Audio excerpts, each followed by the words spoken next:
Now to the drama in Burundi, and pressure is growing on President Pierre Nkurunziza to postpone elections set for later this month.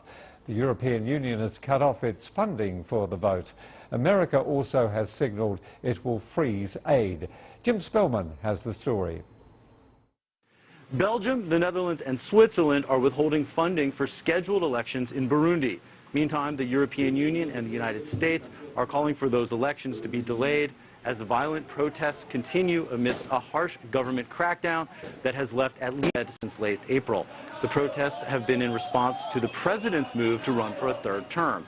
The U.S. ambassador to Burundi is calling for the government there to stop its crackdown against protesters. The United States condemns all acts of violence and calls on the government of Burundi to allow peaceful demonstrations as allowed by the Constitution. We call for an immediate end to the use of violent force by police against peaceful protests and the political intimidation, threats, and violence by all armed militia. Too many have lost their lives already.